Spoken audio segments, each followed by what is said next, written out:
se mueve, está perdido. Tiene que moverse lo mínimo posible para llegar a su destino. Y si una persona se conturba, no está en condiciones de relacionarse con equilibrio porque sus emociones oscurecen su entendimiento. La palabra clave en ambos casos es equilibrio. Lo que Pablo enfatiza es el equilibrio de los cristianos con relación a la segunda venida de Cristo. A la luz del texto que leímos, parece que entre los tesalonicenses habían aparecido falsos maestros tratando de confundir a la iglesia. Algunos de ellos apelaban al Espíritu, decían que el Espíritu les había revelado. Otros escribían cartas y otros distorsionaban los propios escritos de Pablo, o sea, lo que el apóstol había escrito en la primera epístola. ¿Y cuál era el tema en conflicto? La inminencia de la segunda venida de Cristo. Esos falsos maestros decían que Jesús ya estaba regresando y tal vez por eso muchos cristianos dejaron de trabajar y empezaron a vivir en la expectativa. Otros afirmaban que Jesús ya había venido de forma secreta. Pero el apóstol les dice que el Señor no vendrá sin que antes aparezca el hombre de pecado. Y querido, aquí entramos a la parte central de este estudio. ¿Quién es este hombre de pecado? El aparecimiento de este hombre de pecado es el más grande engaño de todos los tiempos.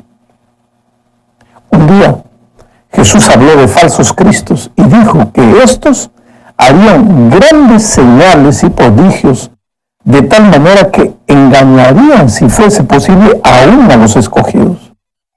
Ahora, esto es serio, porque los escogidos no serían fácilmente engañados. Escogido se refiere al fiel Hijo de Dios. Entonces, si esta gente esclarecida que estudia la Biblia, que mantiene una viva comunión con Dios, va a ser víctima del engaño, es porque el asunto es más complicado de lo que se imagina. La palabra clave aquí es engaño. De acuerdo con la declaración de Jesús, en los tiempos finales se preparará un engaño tan bien armado que afectará inclusive a los escogidos. ¿Y quién estará por detrás de este engaño? ¿Y cómo esto sucederá? El apóstol Pablo dice que el enemigo vendrá camuflado. Mira lo que dice aquí en 2 a los Corintios, capítulo 11, verso 14. No es maravilla porque el mismo Satanás se disfraza como ángel de luz. ¿Puedes ver? Se vestirá como un ángel de luz. Será un personaje espiritual, un personaje religioso, un obrador de señales y prodigios. De otro modo, los escogidos nunca caerían en sus artimañas. El apóstol Pablo describe la manera como actuará el engañador en los días finales. Mira lo que dice aquí en 2 a los Tesalonicenses, capítulo 2, versos 3 y 4.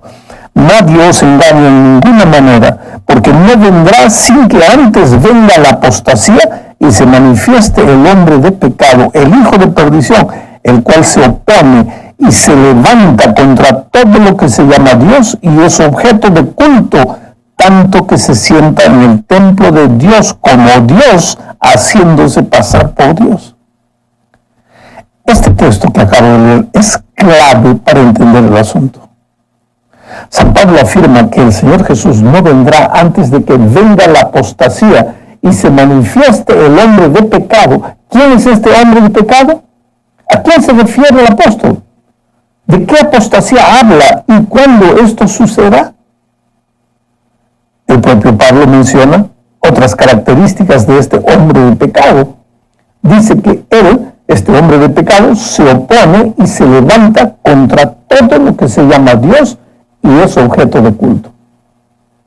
Solo que este hombre de pecado se levanta contra Dios de una manera extraña.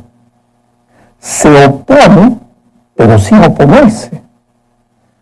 No habla contra Dios, sino que se disfraza, se hace pasar por Dios. se sienta en el templo de Dios como Dios, pero no es Dios. Infelizmente las multitudes le creen, le siguen y aceptan lo que él enseña, y al hacerlo, lógicamente, caen en la apostasía. Ahora yo te pregunto, ¿conoces en nuestros días algún poder religioso que se atribuye a poderes divinos? ¿Has visto alguna institución religiosa que pretenda tener o considere que tiene autoridad suficiente para cambiar lo que está escrito en la palabra de Dios?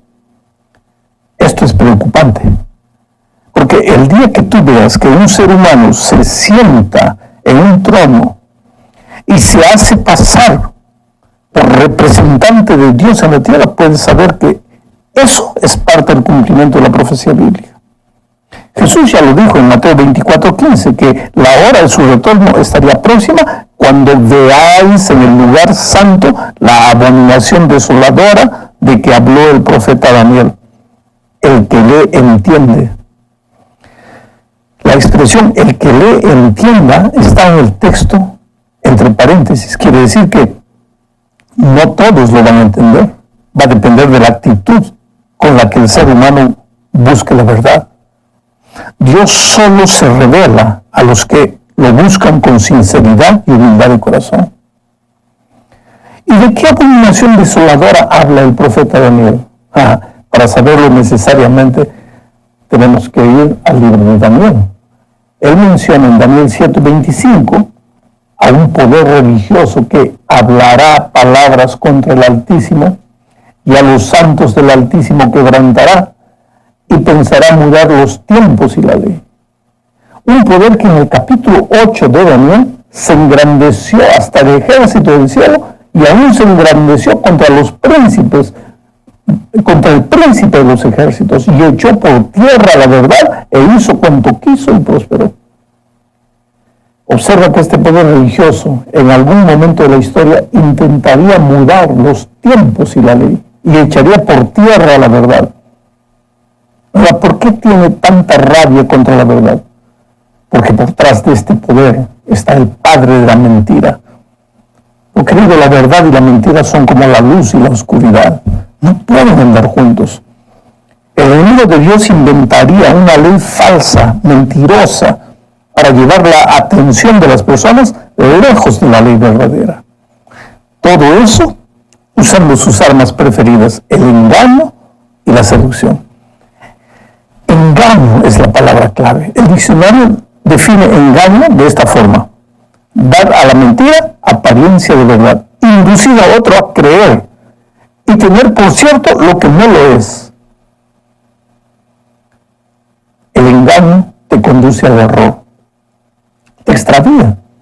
En el capítulo 24 de San Mateo, Jesús repite la advertencia contra el engaño 4 veces. Tal vez porque el engaño será el instrumento más poderoso del enemigo en los últimos tiempos. El apóstol Pablo continúa la explicación de este hombre de engaño, diciendo que sus seguidores se perderían por cuanto no recibieron el amor de la verdad para ser salvos. Por esto, Dios les envía un poder engañoso para que crean la mentira, a fin de que sean condenados todos los que no creyeron a la verdad. Esto está en el versículo 10 del capítulo 2. Ahora, ¿observaste la importancia que el apóstol le da a la verdad? En el tiempo del fin, habrá gente que se perderá porque no recibió la verdad. Ellos prefirieron creer en la mentira.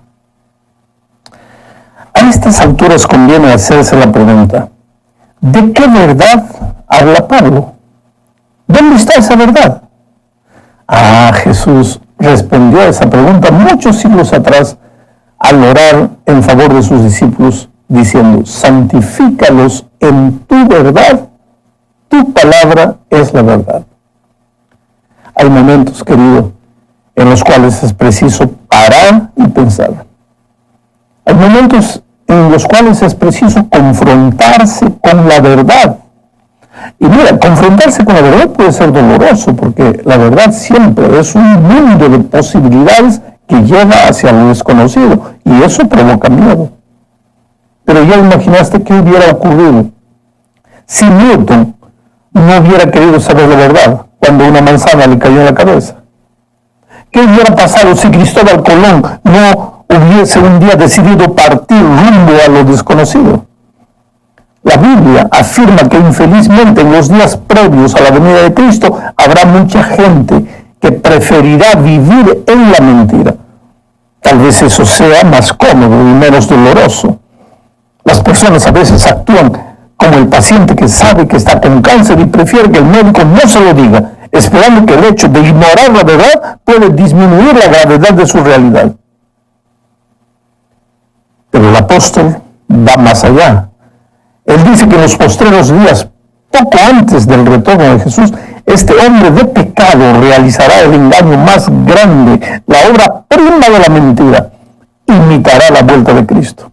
Lo dice así en los versículos 9 y 10. Mira, se manifestará aquel inicuo cuyo advenimiento es por obra de Satanás, con gran poder y señales y prodigios mentirosos y con todo engaño para los que se pierden, por cuanto no recibieron el amor de la verdad para ser salvos. ¿Sabes de qué se habla aquí? De una falsificación, una imitación de la vuelta de Cristo. Pero una imitación de la vuelta de Cristo tan bien hecha que serán engañados aún los escogidos. Es interesante notar la palabra advenimiento que Pablo usa aquí. Pablo usa esta palabra advenimiento para referirse al aparecimiento mentiroso del inicuo. Pero en la misma palabra, es la misma palabra griega.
Parucía que el Nuevo Testamento usa para referirse a la manifestación gloriosa del Señor Jesucristo.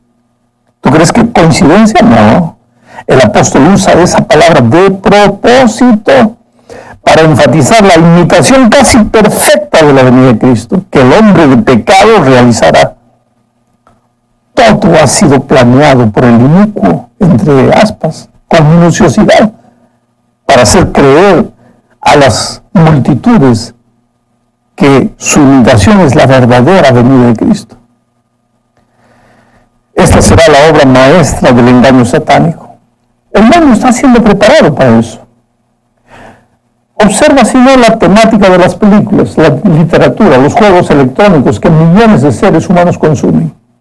Ok, vivimos la cultura de lo mágico, lo sobrenatural, lo extraterrestre.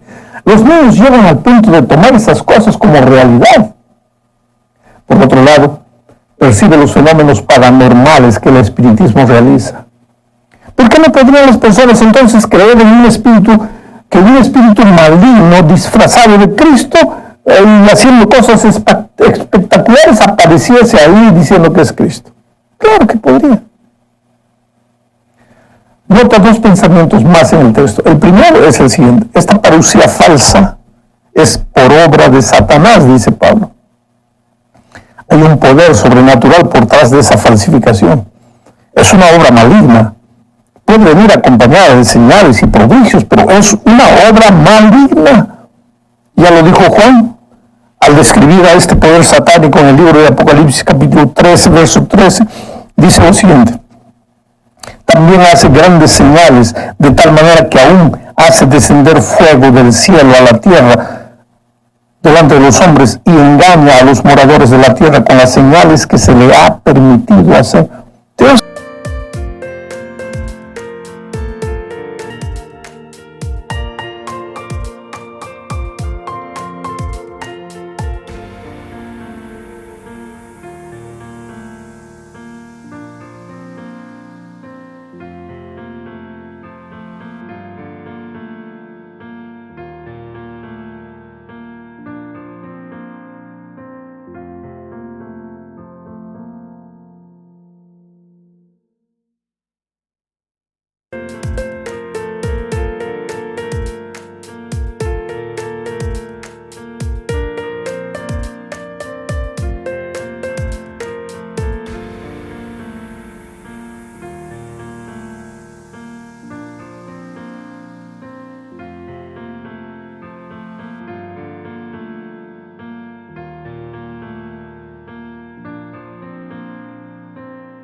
poder engaña a los moradores de la tierra. Las personas se rinden delante de las señales y prodigios, aceptan el engaño como si fuese la verdad de parte de Dios. Milagros y prodigios, queridos, milagros y prodigios no son necesariamente evidencias de que Dios está por detrás de esas maravillas. Cualquier ser humano corre el riesgo de ser engañado y servir de instrumento del mal, pensando que está haciendo las cosas en el nombre de Jesús cuando hace milagros y prodigios. El otro pensamiento es que este engaño funciona solo con los que no tuvieron el amor a la verdad. O sea, con aquellos que rechazaron la palabra de Dios, que no quisieron recibirla, tal vez por miedo, tal vez por preconcepto o por cualquier otro motivo. Se negaron a aceptar la verdad. La verdad solo se encuentra en la palabra de Dios. Fue por causa de la falsificación de su venida que Jesús advirtió a sus discípulos: entonces, si alguno os dijere, mirad, aquí está el Cristo, o mirad, allá está, no lo creáis. Ya os lo he dicho. Así que, si os dijeren, mirad, está en los aposentos, no lo creáis.